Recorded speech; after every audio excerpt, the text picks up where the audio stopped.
WagerTalk Today, Monday, August the 5th. I am Steve Merrill, filling in for the Prez on an extended Canadian holiday. He will be back tomorrow on Tuesday, but don't you worry, summer has officially ended because Teddy Covers is back. He told us it ended on August 1st and that he took a vacation, but he is back. There's proof right there. We also know, Teddy, that summer has ended because football is here, and you've got opening line report here in 1 hour at 1 o'clock Eastern, 10 a.m. Pacific, and that'll be live every Monday, 1 o'clock Eastern, going forward here this entire football season. So if you want to get a jump start on the preseason, which is in full swing this week, check out opening line report at 1 Eastern here. Teddy's also going to have a big game breakdown on one of the Thursday games, Patriots, Panthers. But we've got a lot of baseball in between. Bryan Leonard talking Red Sox, Royals, his Cleveland Guardians, Diamondbacks. Also going to have Ross Benjamin on talking Astros, Rangers, Phillies, Dodgers, a huge game later tonight on Monday. And then, of course, Tokyo Brandon's got to talk baseball, former MLB scout. He's also looking at Red Sox game, but also the Twins Cubs. So we're breaking down 5 different MLB games, over half the games on the card tonight on Monday. And in between, Teddy's got a little bit of football talk as well. Let's get right to it. Bryan Leonard, welcome to the show. Of course, you can find Bryan on MLB First Pitch throughout the week. I'll be on tomorrow on Tuesday. And Bryan, that's, of course, at 11 a.m. Eastern, Monday through Friday, right before Wager Talk Today. Welcome to the show, Bryan. I hope you're having a great weekend and into the week here as well. Yeah, I watched the First Pitch, and they had all the young guys. They're all good-looking young guys, and then we get the veteran unit coming in here. I won't say people's ages, but it's more than the guys on the other show. Really excited. 3-0 day yesterday in baseball, and we've got a pretty good card of games. There's not many games on today's card because it's a Monday, but it wasn't like last week. But we've got a couple here that I think are some winners, and we'll get to that in just a second. Let's start. Just a second. What are we waiting for, Brian? Let's talk about the Red Sox and the Royals. Paxton and Singer, certainly from a starting pitching standpoint, it favors Kansas City, who is the favorite in this ballgame, minus 125. Total's been bet up 9.5 to 10. But while the Royals clearly have the starting pitching edge, do they have the other edges? Lineup, bullpen, etc. Spot. Talk about it. Who do you like tonight as KC takes on Boston? Yeah, I'm glad you mentioned the pitching situation here, and that's what I'm going to lead it with. I've talked in the past about my dislike for James Paxton, but you could still find value in guys that are normal fades, and that's the benefit of Major League Baseball, and that's the line on the game. You find value on bad pitchers, you find value on bad teams, and especially at an underdog price, I think we've got a little bit of an advantage here. The move to Boston is likely his best destination. The Red Sox coaching staff has limited the amount of fastball usage from their pitchers, and it's really been a main reason why this team has exceeded expectations this year. At the trade deadline, they brought in Paxton as well as Lucas Sims. Now, we've already seen the improvements from the former Reds reliever. They locked off his fastball a little bit. He's using his auxiliary pitches, and he had a really nice outing the other day in his first game pitching for the Red Sox. I think we're going to see more of that here with Paxton. The first game for Paxton didn't go as well, as he allowed 3 earned runs in 4 1/3 innings hosting the Mariners. But his advanced stats did look better.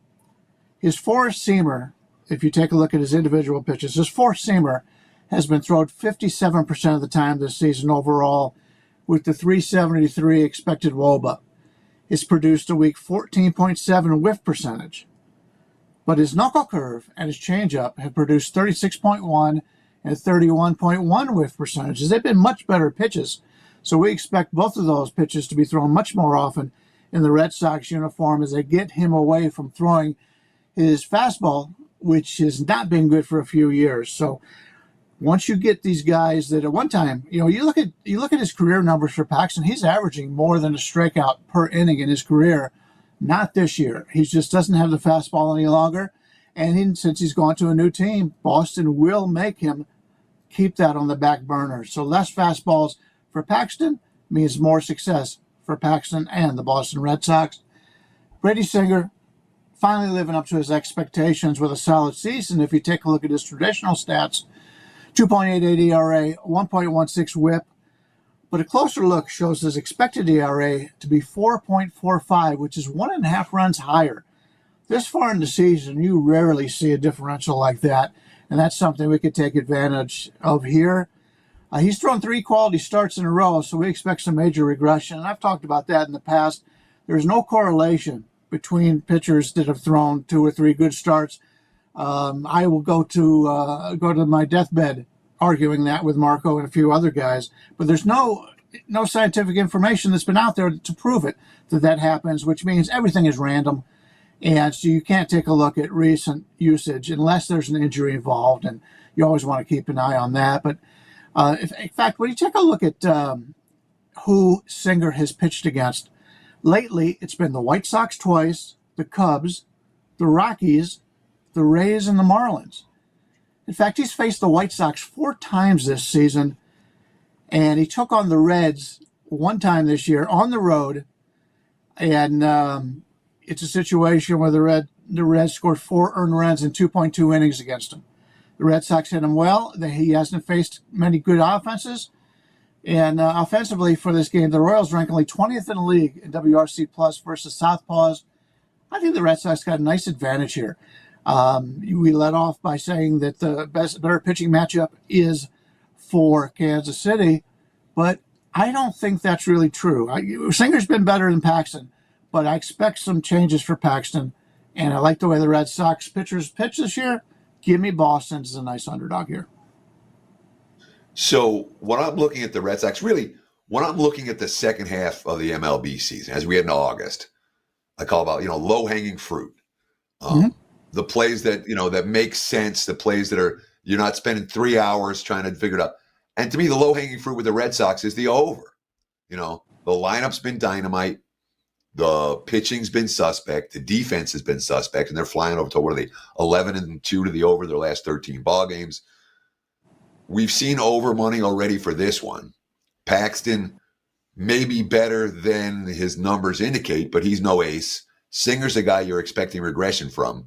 Would you lean over here as well between the Red Sox and the Royals, or is this a situation that the 9.5s are gone, at 10 you missed a number, you're better off leaving it alone? Talk to me about the total and the low-hanging fruit when it comes to Boston and KC. If I was to play anything to do with the total, I'd probably play the Boston team total over. As I mentioned, Kansas City doesn't hit lefties very well, and he came over from the National League. Now, obviously, he pitched in the American League before. He pitched for Boston before.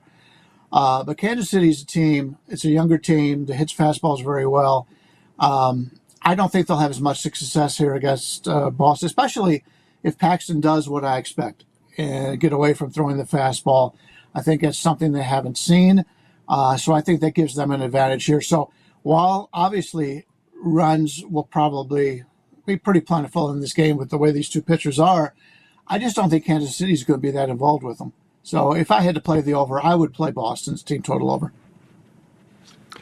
It's Bryan Leonard talking MLB, Major League Baseball here on WagerTalk Today. Noon Eastern every day, Monday through Friday is WagerTalk Today. But if you'd like to see Bryan and me break down almost every baseball game on the board this week, along with Dan Alexander, check out First Pitch tomorrow on Tuesday and also again on Friday. It'll be both me and Bryan at 11 a.m. Eastern. And, of course, First Pitch is every day, Monday through Friday, 11 a.m. Eastern live. We take the viewer questions. We answer any games you want to look at. Bryan, got to ask you on the way out here about your Cleveland Guardians.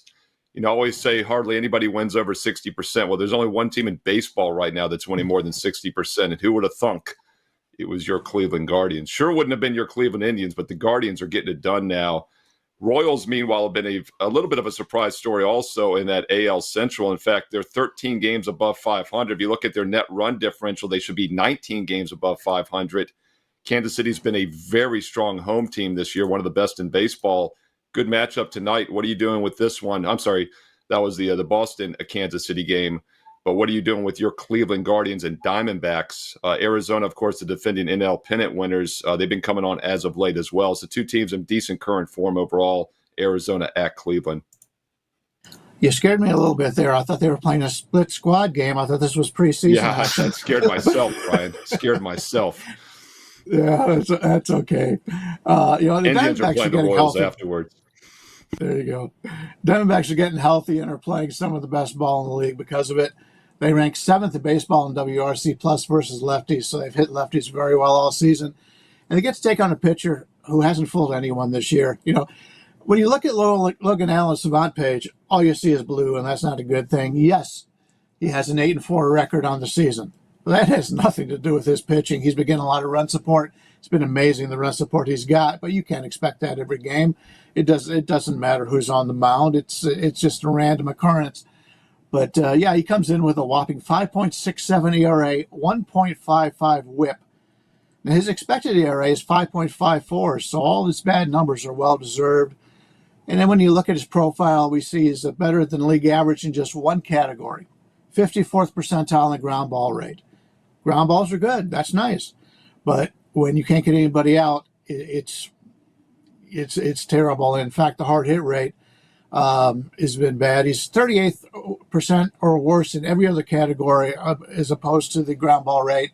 And his hard hit rate, get this, is 9.6% higher than league average. So when he gets hit hard. I watch every game for Cleveland all season long. I hold my nose and I hold my breath when he's on the mound, and that's not a good thing going against this Arizona offense that's playing really well. Zach Gallen's having a down season by his standards, a 3.56 ERA, 1.25 WHIP. But those aren't bad numbers. Those are just bad numbers for Zach Gallen. He's only allowed 5 earned runs in his last 21 innings on the road, so he's pitching well on opponent turf. His breaking ball run value is in the 96th percentile on the season, while his off-speed run value is in the 82nd percentile. I expect him to throw less of his four-seamer down the stretch, which has been by far his worst pitch. I talked about that with Paxton earlier, a big strikeout guy. Maybe he's just going to have to get to that point right now with Gallen where he uses his other pitches more, because those are having a lot more success than his fastball. Cleveland enters plays today with the best record in baseball, as you mentioned. But when looking at net run differential on the season, they're plus 85. Nothing wrong with that. But that is not hold up for them to be the best team in baseball with their winning record. The plus 85 is behind the Orioles, Yankees, Royals, Phillies, and Dodgers. The Guardians are a good team that has a very fortunate record so far this year because they've got the best bullpen in Major League Baseball. But there's a reason why the Diamondbacks are favored today. How often do you find a team like Cleveland who plays well at home and has been playing well lately, and you get them as a home underdog? There's a reason why Arizona's favored here. And unfortunately, as a Cleveland fan, Arizona is the way to go in this game. I want to ask you about Logan Allen for this ballgame, because here's a guy he got sent down a month ago after a pretty good start. He struck out, I think, 8 or 9 batters, and then got sent down to AAA to Columbus, and now today's his first start back. Is that a potential bet-on situation for a hurler who didn't live up to expectations? He goes down, gets a taste of the minors again, and now they bring him back up. It's like, all right, show us what you can do for real this time. Do you have any numbers on that, or do you have any thoughts on that with a guy that's been demoted and now gets a second chance? Well, he hasn't been demoted. This isn't the first time he's been demoted. Since he's been up with Cleveland last year, he's been up and down all year long. And the only reason he's up there right now is because of the injuries. Tanner Bybee is hurt. He's there right now. He's the class of this Cleveland starting rotation. He's already been pushed back twice this week. Allen wasn't expected to be called up. He's called up here because they're running out of starting pitchers. Now, they do have Cobb, who they got in the San Francisco trade, but he just pitched a couple days ago on Friday, I believe it was, in the minors. So he's not going to be back until later on in the week. They're desperate for starters at this point. They've got so many injuries from their starting staff going all the way back to, earlier this season. So they're not, him coming back is not anything that he has done. It's more of a situation of need. So he comes back in this one. So I don't have anything on that. Originally, when you find a young player, and we've seen this with the Baltimore Orioles with their second baseman, Holiday. He's already been up twice this year. He failed. He's now up now, and he's looked really good. That happens when you've got that kind of talent.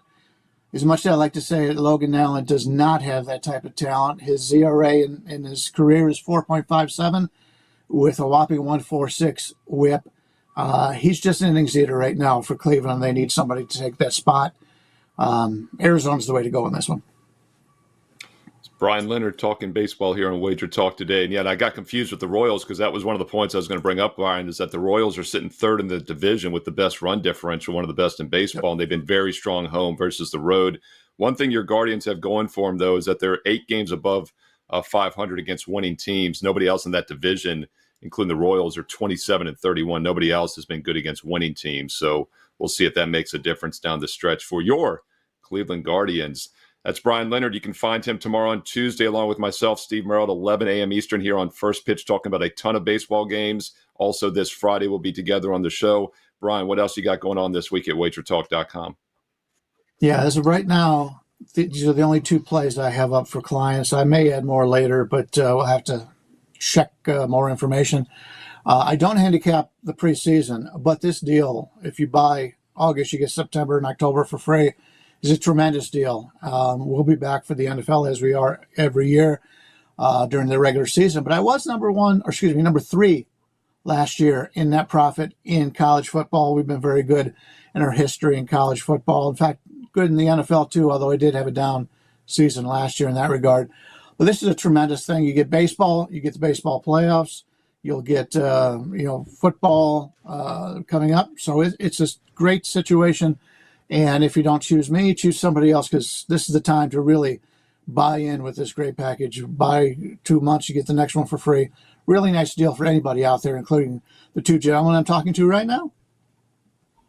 Yeah, and Brian, you don't have to decide because you can have multiple uses here. No promo code needed. It's on everybody's page right now. You can get Bryan Leonard, Teddy Covers, myself, Steve Merrill. You see it. You have until August 11th, as you see on the screen there. But why delay? Because every day you get on this month is a day sooner of August you get for free. Hey, look, you've already missed 4 days. Shame on you, but there's still 27 more days in the month of August for free when you buy September and October. It's buy 2 months, get 3 months right now. No promo code needed. Every capper, wagertalk.com. And Teddy, of course, that includes not only baseball all the way into the World Series, the start of the NBA in October, but basically half the college football season, but also a good amount of the NFL season and the entire preseason, which did start last Thursday night. And I thought I didn't have a play on the game, but as I turned it on third quarter to check in, they were interviewing the Bears general manager in the booth at like 10:30 Eastern. I'm thinking, this is an 8 o'clock Eastern start. It's a little strange. The game can't be over yet.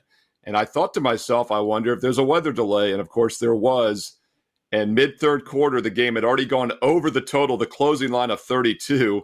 They're already at 21-17, and they never resumed like they were trying to. Of course, I figured, everything's canceled. It has to go 55 minutes, Nevada rules, but not so fast, my friend, right? Things are a little different now with the legalization of sports betting in multiple different states, and there was a little bit of a confusion probably on that game Thursday night. Well, it has nothing to do with different states. It has everything to do with rules. And of course, I'm back from a little COVID-plagued vacation. I had only one bet the entire time that I was gone. That was on the NFL Hall of Fame game that you were just talking about. And I couldn't have been more right. I read the over 32.5. I think I put it out at 33, closed 32.5. And then it cashed by the first drive of the third quarter. And then obviously came the thunderstorms and the game was canceled. And when we talk about what happens then, well, on the internet, it's all chaos.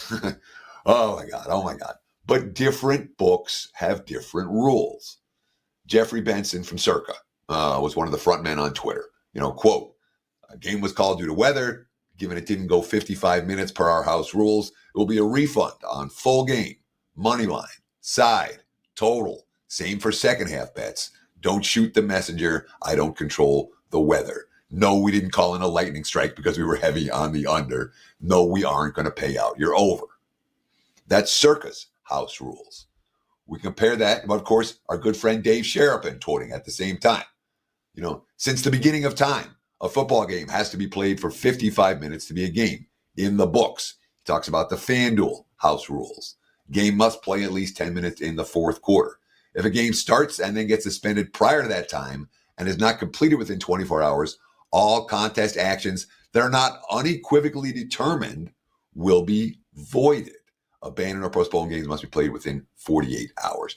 Now, that's a different house rule than the Circa house rule, because Circa is going to refund all the bets, FanDuel, with the total already determined, overs get paid, unders lose. And that can't have changed. So depending on where you bet it, you may have cashed, you may have not. It gets graded at WagerTalk as a push. So a right side winner where the over cashes by the first drive of the third quarter in the first preseason game, we'll call that a bad beat for our clients and I. No mind getting it out of the way on the opening day of preseason. Went 8-2 in NFL preseason last year. Should be 9-2 right now after the Hall of Fame game. That's okay. No harm, no foul. Prime for more. I'm $2 Tuesday tomorrow. You will want my $2 Tuesday play in NFL preseason action this week. There you have it, Steve. Yeah, that's Teddy, what I of learned course, over the week. Well, I was going to say, this, of course, is something that would not happen in the regular season. They would finish that game. They would wait 2-3 hours if they had to finish the game. It's just being the Hall of Fame game, no starters even on the field for either team. It was very easy for them to cancel basically a glorified scrimmage. And even then, I thought they'd probably try to get it in. Let me ask you real quick before we get to Ross Benjamin. I mean, I don't want to say there should be like a national standard, but now in Nevada, I thought maybe that was a state rule. Do you think that's a house rule, Circa, or is that a gaming commission rule? It's got to go 55 minutes. I don't know. My guess was it's one of those things I should know, out. But I don't. I'm pretty confident it's house rules. It's one house rule after the next. That's not a gaming rule. That's a house rule. And the other thing that came to mind, I'm big on diversification, of course. I always say shop around. Yeah. Let me just show you. It's a house rule that is universal, the 55 minutes. So maybe it's that's not why I thought it was a state rule. Yeah. But it's a house rule that everybody uses because it avoids they need stated rules. You need to avoid controversy, and this is a rule that does that. Yeah, and it's interesting, too, because I always talk about shopping around for line value, right? Take over 31 as versus over 32, shop around for the best number. But now, probably dig a little bit deeper. I mean, if something weird like this was to happen, if you get the same line at two sports books, you should be playing your over at FanDuel versus Circa in this situation because, some craziness like this happens. You could occasionally get a win instead of a push, which is what happened there. Once again, I don't think this will probably happen in a regular season game in quite a while, but it did happen that UNLV game back in the day. Somebody pulled the power cord, if you recall, 20 years ago with like 10 minutes to go or 8 minutes to go in the game. So anyway, once again, read the house rules because if you're getting the same line at two different books, you've got an overplay. It would make sense to play it at the book that's going to pay out if it's already cashed mid-third quarter. Teddy, you're going to have a breakdown in a few minutes on a big game breakdown for Thursday. Once again, Teddy mentioned NFL preseason, also a strong $2 best bet that he'll be releasing tomorrow on Tuesday. And, if that's not enough, check him out here in exactly 47 minutes, or 37 minutes, rather, for his opening line report at 1 o'clock Eastern, starting this Monday and every Monday throughout the football season. Before we do so, though, let's talk more baseball with Ross Benjamin. And, Ross, you're going to have a solo video coming up, 2 solo videos. We're going to get to one of them free here on the show, but I appreciate you switching over the other one to the Phillies-Dodgers. We're going to get to in a bit because that's a huge game tonight. Definitely wanted to talk Phillies-Dodgers from you. But let's look at Astros-Rangers first, and then I believe you're also going to break down a solo video here later in the afternoon on that Twins-Cubs game for those that are interested.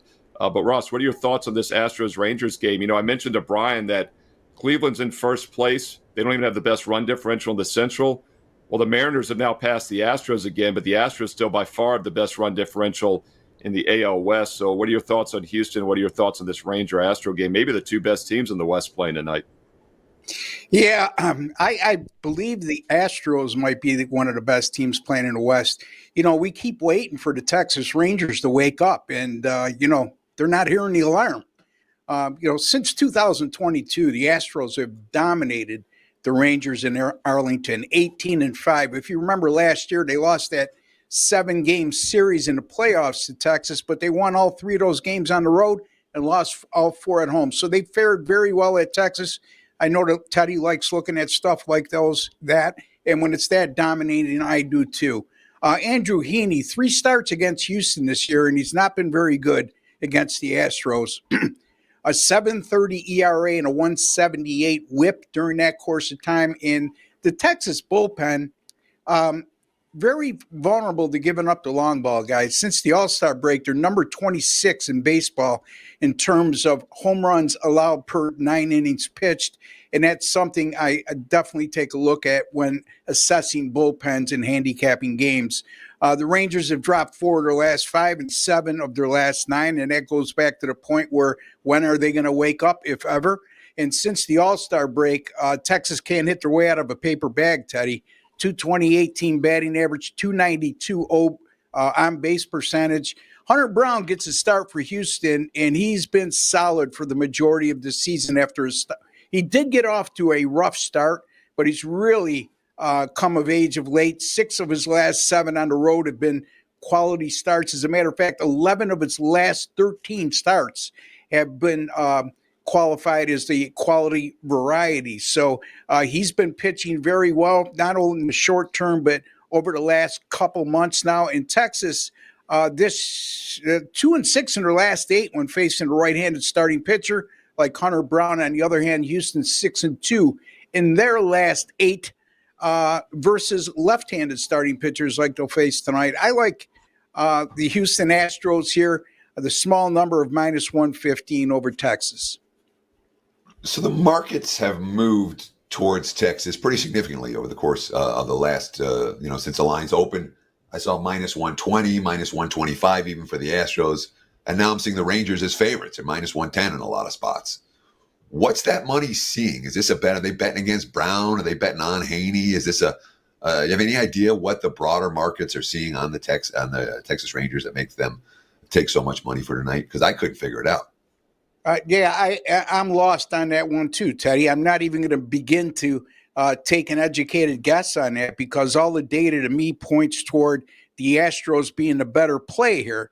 Again, I'm not going to use this as a premium pick tonight, but I do have a strong opinion here. We got the better starting pitcher in my estimation. We have the better bullpen in my estimation.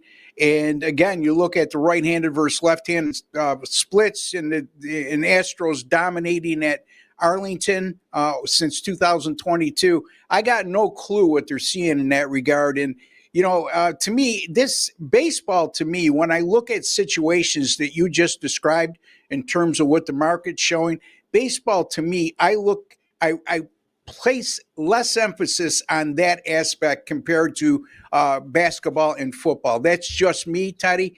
But to answer your question, no, I have no clue what they're seeing. Ross Benjamin talking a little MLB baseball here on WagerTalk Today. And Ross is also going to have a solo video after the show today on the Twins-Cubs game. Tokyo Brandon's going to break that game down next, so we didn't want to double up. So, Ross, I appreciate you doing a different game here, and that's Phillies-Dodgers, which is actually a fantastic game to talk about. 2 best teams in the National League going head-to-head tonight in Los Angeles. And our producer, Dan Alexander, on the edge of his seat right now, wanted to know what you're doing with this one. Yeah, I don't know what it is. I've been doing the Phillies quite often on the show lately, and Dan hasn't been liking any of my picks. Maybe he'll like this one. I don't know. But I'm going to look at the total in this game. And, Teddy, this points toward one of those situations that you just described in terms of the market. I mean, this opened at 8. It's down to 7.5. And I'm not sure why, other than the fact that you're looking at brand name starting pitchers in Aaron Nola and Tyler Glasnow. But Glasnow, to me, Teddy, he hasn't looked right mechanically or physically of late. He's spent a little bit of time on the IL recently, but over his last 4 starts, a 6.43 ERA and only averaging 5.3 innings pitched per start. A lot of that has to do with some control issues. And that 5.3 innings pitched per start is a little bit concerning to me, and I'll get to that later. Aaron Nola, on the other hand, he's made he's 6-3-1 to the over in 10 career starts versus the Dodgers this year. Both of these teams, when you look back since the beginning of July, have really underachieved offensively. Again, that might be a bit of why this total came from 8 to 7.5. But at the end of the day, when you look at both lineups, they have plenty of firepower, and it's just a matter of time before they turn it around. I hate depending on the if come, but at this low a number, you have to take that into consideration. And also, since July the 1st. I've mentioned the concern I have with Glasnow pitch averaging just over 5 innings pitched per start. The reason why is both of these bullpens since the beginning of July have been among the worst in all of baseball. The Phillies especially, both bullpens ERAs over 5. The Phillies giving up a ton of home runs during that course of time. Very low number here, considering both offenses and the fact that both of these starting pitchers aren't exactly in excellent form, especially Glasnow. And I'm going to go with the Phillies and the Dodgers here over 7.5. And I know I'm bucking the sharp money here, Teddy, but that's where I'm going. And both of these teams 4-1 to the over in their last 5 ball games. So it's not like you're bucking a trend or bucking the money that doesn't back into a trend. Certainly both these teams have been cashing overs far more than unders in recent ball games. Ross Benjamin, what do you have to promote? What's going on right now at WagerTalk.com? Well, we mentioned the NFL preseason earlier in the show here, and people who say you can't make money during the NFL preseason, Teddy, are crazy, and I think that Steve Merrill would agree with me on that as well. Since 2021, I'm 25-15 on our sister site, Sports Memo and Wager Talk in NFL preseason action. That's good for 63%, folks. I pick my spots. Beyond 2021, I've historically done very good with my NFL preseason picks. College football last year finished 62-42, and that's a 60% run. And last year at Wager Talk / Sports Memo, my college football NFL combined was number 2 in money earned. And my Major League Baseball weekday picks, again, Steve, I struggle over the weekend again. And don't ask me, I can't put my finger on it, but my MLB weekday picks, 96-69 since last August, 58%, but more importantly, over $7,000 in profit in my MLB totals during the weekdays. Since July of last year, over a $12,000 profit, folks. So for whatever reason, Monday through Friday, my MLB picks are cooking, and you can see all my extended streaks over at my personal page, which is wt.buzz/RB. And once again, Ross is going to have a solo video, a third baseball game free for you, Twins Cubs. So check that out here on Wager Talk TV after the show. Make sure you hit subscribe and hit that bell for instant alerts so you know when those solo free play videos go up each and every day in baseball and Olympic basketball. I will be doing the Olympic USA game here for tomorrow, and also going to have the semifinals and both semifinals and the gold medal and bronze games. I'll be doing basically all the games from here on out, solo video free plays for Olympic men's basketball. So hit subscribe and hit the bell as well. Hey, thumbs up, like also if you're finding this free content useful on Wager Talk TV. And Teddy, Ross said the preseason is beatable, and I've always said if these games are truly random, every game would be pick 'em, and we should just blindly bet all the underdogs if it's totally random. And that's not the case because there are edges, and you're going to do a big game breakdown on one of the 2 games for Thursday night in which the betting market at least thinks there's an edge because the Patriots are a 4-point home favorite against the Panthers. These are 2 of the worst teams in the NFL. Another key to the preseason is motivation. You would think both these teams would be hungry to get some meaningless wins in August, but the betting markets are saying the Patriots are the team more likely to win as a 4-point favorite. What are you doing with this one on Thursday night? Yeah, big game breakdown. Let's talk the Patriots and the Panthers. And it's been steady New England money, as you mentioned, Steve, from an opener 1.5 at most books, now all the way up to -4 against the Carolina Panthers. Total sitting at 34. We've seen a little bit of under money, not a ton. And I'm a believer in the NFL preseason. 8-2, 80% last year with my 10 selections. And conceptually, when it comes to preseason rules, I want to talk about this right off the top. You can't lay more than 1.5 or 2 points without a bet on and a bet against.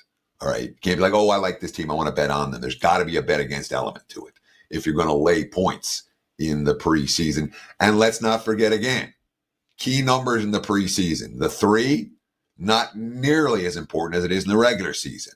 We don't worry about 3s as much. 1, 1.5, 2. Those are the key numbers because so many games are going to come down to a 2-point conversion at the end. Worth noting. And of course, the first NFL opening line report. I consider today to be the end of summer. When the first NFL opening line report comes, Drew Martin and I will be doing that in less than half an hour. So the question is, do we have a bet on and a bet against here? So the conventional wisdom is first-year coaches want to win preseason home games. I haven't really found that to be true over the years. It's a good situation when an 0-2 team comes home for their third preseason game. That tends to be a bet on situation. So who's New England going to play? Well, here's what O.J. Mayo said, Jared Mayo, I should say, the Patriots' new head coach. Quote, "We're still having these conversations. Once again, maybe all the starters will play. I'm not sure at this present time. We'll have a lot of guys to play." That's not necessarily a bet on quote. However, when we read a little bit deeper, okay, quote, "We're going to run the ball. The first preseason game is a very basic game. It's all about fundamentals, running, tackling, all those things. That's the most important thing. We're not going to game plan against our first preseason game. We just won't do it. If they want to game plan against us, that's fine." All right. That's not a let's lay points with them type of situation, or a quote, not by any stretch of the imagination. All right. Basic game plan, running the football. And look, if they're able to control the line of scrimmage with their third and fourth string offensive line in the second half and consistently move the ball up and down the field, I'll be wrong about this one. But I don't see that as being a game plan that makes me want to lay 4 points in a preseason game. Now, not like Carolina's all this bet on. And obviously there's this talk, oh, well, Jacoby Brissett's look good in the in practice. And now they have a QB battle. Will it be Brissett or May?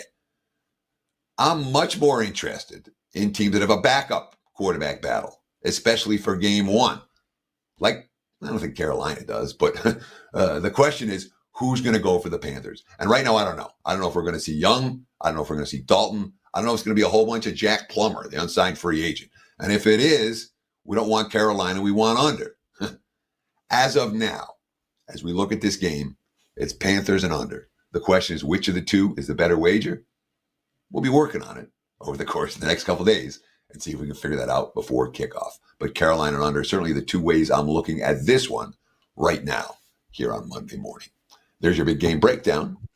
Back to you, Mr. Merrill. Yeah, Teddy, I love what you said about the backup quarterbacks, and I think that somewhat played out in that Thursday game last week. We know with the Stroud not starting, of course, Caleb Williams not starting. We had Davis Mills and Case Keenum as a third stringer. Whew, I'll take that any time in the preseason. Of course, you cashed your over by early third quarter, and then also the Texans were winning outright at that point. And those two quarterbacks, by the way, Teddy, 17 for 22 out of the gate for Houston in that game, in that preseason game. So preseason is bettable. The preseason is beatable, as Ross and Teddy just said, and I would agree. I third it. All three of us have been doing this since the 90s. It has changed, but it's still beatable. And Teddy's going to break down a lot of the games for you. I'll pick all the games on the opening line report coming up at 1 Eastern. Yeah, just real quick. I mean, preseason is beatable. It's not beatable the way the regular season is beatable. In the regular season, you have opinions about teams that you can use. In the preseason, every bet you make is information-based, every single one of them, because coaches will tell you what they want to do. Coordinators will tell you what they want to do. We'll see game plans or not game plans, and that's how we make money in August. No opinions. I could care less. I have no opinions about any of these teams in terms of good, bad, whatever. For August, it's information, and the information is profitable if you do the homework. Right, and of course, if you want that information, if you're new to preseason betting, I highly recommend checking out Opening Line Report at 1 o'clock Eastern today on Monday, as Teddy will give you some insight into all these games coming up this week for week full one of the NFL preseason. Also, if you're looking for Teddy's strongest opinion in week one, get a strong best bet for just $2 tomorrow on Tuesday. Teddy and the Prez will have more information tomorrow here on $2 Tuesday for WagerTalk Today. Let's talk a little more baseball here on the way out, though. We got to bring in a baseball expert, to say the least, and that's Tokyo Brandon. First of all, he's a former MLB scout, and he is number one in MLB profit this calendar year, 2024. And that's not a surprise, Brandon, because you've been number one all sports 3 of the last 4 years combined. So let's talk a couple baseball games. And I mentioned Ross is going to have a free play video on this game in a little bit, but I want to get your thoughts on it as well. Twins and Cubs, Minnesota-Chicago Cubs. What are you doing with this one? What's up, guys? Thanks for having me on the show. The Twins go to the Cubs. We've got 2 awful pitchers going. Festa's taking on Hendricks. And I've said it before in previous shows that I have a database of about 300 starting pitchers. These two guys don't even show up on the database. They're so bad. So we got two pitchers with 6+ ERAs going here. Two bullpens that are very mediocre. The Cubs, I have them ranked 15 out of 30. Twins, I have them ranked 17 out of 30. So we got two mediocre bullpens. We got two lineups that are hitting pretty well. I have the Cubs currently ranked 14 out of 30, and I got the Twins ranked 8. So, yeah, we got bad pitching, good hitting, and take a look at the over-under. It was only 8, which I found to be very odd. I don't know why this is only 8. I think too much is made out of this wind stuff at Wrigley Field. It's really not that much different than other ballparks, in my opinion. So I think over 8 is a great play here. So that's my first play for the show here is over 8. I do have a 5% play out today in Major League Baseball in a different game. You can go to my page at WagerTalk.com. There's the link right there and get my 5% play. But for the show, I like the Cubs Twins over 8. So for all the struggles that Kyle Hendricks has had, boy, his last start's the only one of his last 7 that produced more than 8 runs, or that produced, more than 8. He's been an under machine of late. But what I want to ask you more than anything, you said something that really stood out. You said, don't worry about the wind at Wrigley. 29 of the MLB stadiums have totals posted overnight, and a lot of times they don't post the Cubs game till game day. So the bookmakers saying this is the one venue where it really matters which way the wind's blowing. We've got a steady wind blowing in tonight, 15 miles an hour straight from center. You're saying that's overrated in the marketplace? Tell me about it. Very much so. The wind only really matters about home runs. If you're going to hit a double, if you're going to hit a bloop single, the wind is a 0 factor. So what's really more of a factor, I mean, home runs, I've said this in shows before, but even the best hitter in Major League Baseball hits 1 home run every 17 at-bats, which is essentially 1 every 4 games. So you can't really rely on home runs for your cap. What you rely on is run production and strikeouts, how good the pitcher is, how many guys he walks, how many people he puts on base. And that has zero to do with the wind. The wind does have a lot to do with how many home runs will be hit. But like I said, each player is only going to hit 1 home run every 5 or 6 games for average players, which these teams only have average players. So no, I don't take the wind that much into my cap. That's probably the difference between an 8.5 number that the book puts out and the 8. So 8's a great number in this one, and we have 2 horrible pitchers. So over it is.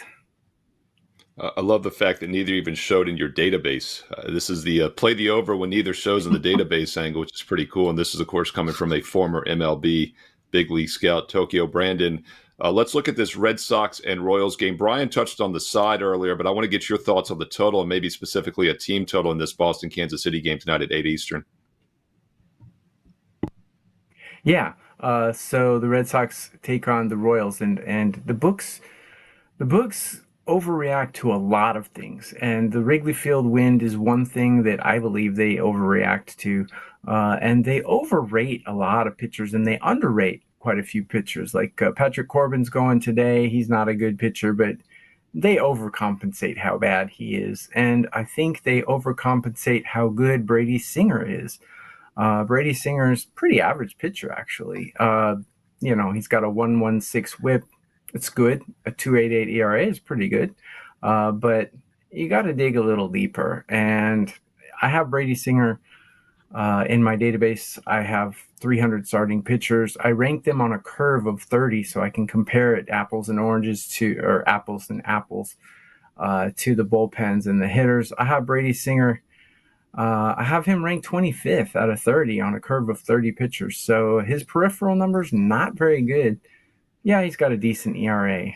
But what I really like is the Boston hitting. They've just been hitting the tar out of the ball recently. I have them ranked number 2 in all of MLB. And the Kansas City bullpen, so. This is pretty mediocre. But if you look at how Brady Singer has done against these batters in his career, he's allowed a 294 batting average against and an 892 OPS against. Not a lot of home runs. He's only given up 2 home runs in 34 at bats. But like I said, home runs don't equal runs completely. I mean, you can string together runs, and Boston's really stringing together runs lately. They're really crushing the ball. I like the Boston team total in this one because, Brady Singer has a bad history against this team, and his underlying numbers are not quite as good as his surface numbers. Boston team totals have been cashing recently for me. I've been putting a few out. I'm number 1 in MLB profit in 2024, so I think I'm reading things pretty well. Boston team total over, I think, is the way to go here. The Royals are also hitting quite well. And James Paxton is a bad pitcher, so game over as well would be a decent play, but I really like the Red Sox over in this one. Red Sox team total over is worthy of a wager, says Brandon Siefkin, Tokyo Brandon at WagerTalk.com. Brandon, what do you have going for the clients right now, today on Monday?